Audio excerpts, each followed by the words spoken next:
Isang magandang hapon sa ating lahat. Ngayon,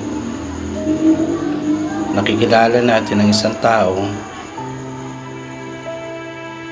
na patuloy pa rin ang ating pagtulong sa kapwa. Siya si Aklas, aka Aklas ng Barangay Plaza Aldea, Tanay Rizal, kung saan nakilala at nakausap natin ng personal at alamin ang kanyang kalagayan. Siya si Aklas, 22 years old at isang PWD. Alamin natin ang kanyang buhay.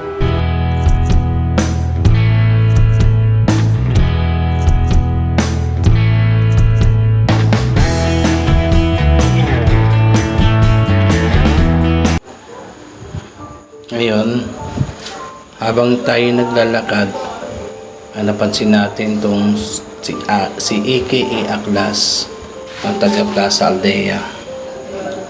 Actually, matagal ko na rin siyang kilala. Dati, maayos naman siya. Maayos yung pag-iisip, nakakausap. So, habang tumatagal, nagkakaroon siya ng ganyang sitwasyon. Hindi ko alam kung bakit, pero nakakausap ng maigi, maayos kausap. Actually, nautos-utusan pa nga siya eh. Nauutusan ko siya, nag-aabot ako sa kanya, pang merienda. So, nakakagulat na lang biglang ganito sitwasyon niya. So, napakabait na tao siya. Yun, walang ginawa kundi mamulot ng basura, maglinis, tapos nilalagay niya sa bulsa. Kaya yun, tinawag ko siya para alokin ng pagkain. So, kinausap ko siya kung gusto niyang kumain pansit, yun. So, kumuha ako ng pansit para iabot sa kanya at makakain. Yung merienda ko actually, ibibigay ko sa kanya para yan, kahit papaano makatulong sa maliit na bagay sa kanyang sitwasyon. So, habang papalapit tayo sa kanya ay ito yung chance na makakwentuhan siya na matagal habang kumakain. So actually mga kapobre, ayon sa pagkakalam ko, parang ganun din yung sitwasyon ng kanyang magulang.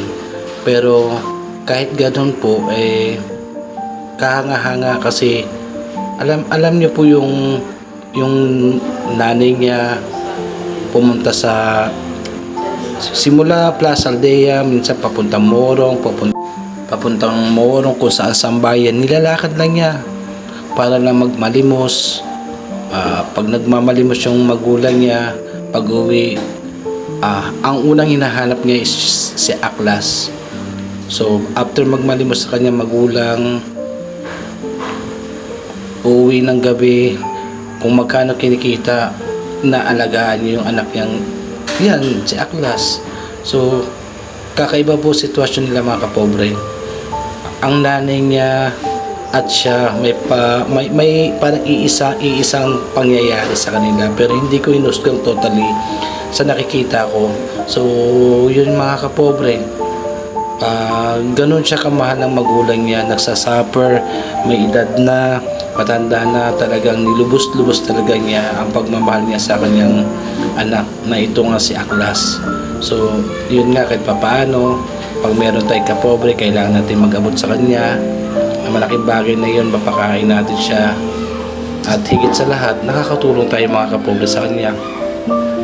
So susundan natin tong vlog na to, mga kapobre. Kailangan mapuntan ko yung magulang niya at makausap at makapagbigay ng tulong kahit konti para sa kanila. Siyempre, ma-interview na rin natin magulang niya kung bakit ganun, at mga kamag-anak. Kahit ganito siya mga kapobre, napakabait niya, hindi siya yung nananakit.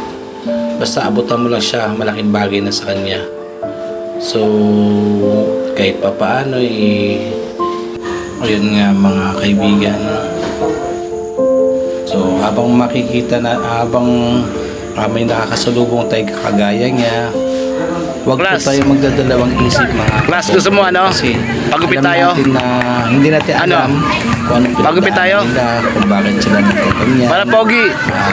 Kumantong yung ganito Ano, gusto mo mapagupit tayo? sa kanyang buhay. Class. Ganun din siguro sa mga Ano, nakakasalubong pagupit ba tayo? So, medyo mahirap tanggapin na Ano, pagupit tayo? natin na Ha? ang ganitong sitwasyon. Hindi, pagupitan nga kita Payo eh. ko lang din sa kapwa ko kapobre. Siguro kung may makasalubong tayo, tulungan natin, abutan natin.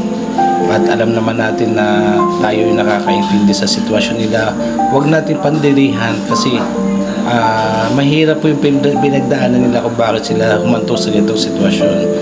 So yun na mga kapobre, sana po mahalin, tulungan at intindihin natin ang bawat mga kasalubong. Kung maaari, kausapin natin, bigyan natin ng time. Kilala man o hindi, malaking bagay na makapag-abot tayo ng pagkain, kung ano man ang pwedeng iabot natin. So napakalaking bagay para sa akin yun. So hanggang dito na lang. Sa susunod, susundan natin itong vlog na to. Maraming salamat mga kapobre.